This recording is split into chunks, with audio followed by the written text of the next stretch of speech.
மழைநீர் சேகரிப்பு எவ்வளோ முக்கியம் அப்படிங்கிறது இந்த முக்கியமான விஷயம். அந்த நிலத்தினுடைய நீர் ஆதாரமே அதுதான். இது பண்ணை குட்டைன்னு சொல்லுவாங்க. இது நம்ம பக்கத்து நிலத்தில் உள்ள ஒருத்தருடையது, விவசாயினுடையது.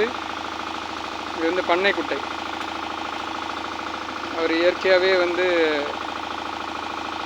இயற்கை இல்லை, அவர் இது வந்து ரெடி பண்ணியிருக்காரு. இந்த பண்ணை குட்டைங்கிறது ரெடி பண்ணி வச்சுருக்காரு. இது வந்து இதுலேருந்து என்ன அந்த வாய்க்கால் போகுது பாருங்கள். இது இந்த இடம் வந்து மேடான இடம்.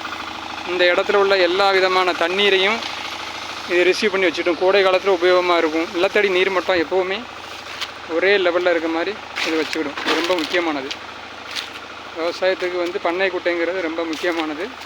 இதுலேருந்து நம்ம தண்ணியும் எடுத்துக்கலாம், நிலத்தடி நீர் மட்டத்தை உயர்த்துறதுக்கும் நம்ம எடுத்துக்கலாம்.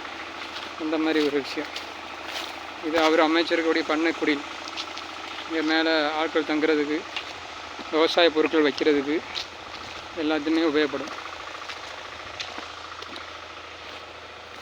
இதுதான் முசுமுசுக்கை.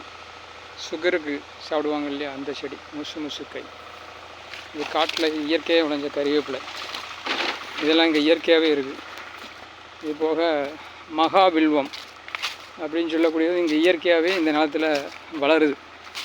இந்த பகுதிகளில் மகாவில்வங்கிறது வந்து 5க்கு மேற்பட்ட இலைகள் இருக்கும். ரொம்ப ஸ்பெஷல். அது மெடிசின் வேலையும் இருக்குது.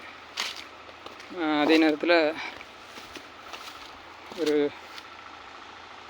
ஒரு ஆன்மீக ரீதியாகவும் அது ஒரு நல்ல செடி. மகாவில்வம் காட்டுறேன் உங்களுக்கு. இதுதான் மகாவில்வம். புதர் மண்டி கிடக்கிறதுனால தெரியல, ஆனால் இதுதான் மகாவில்வம்.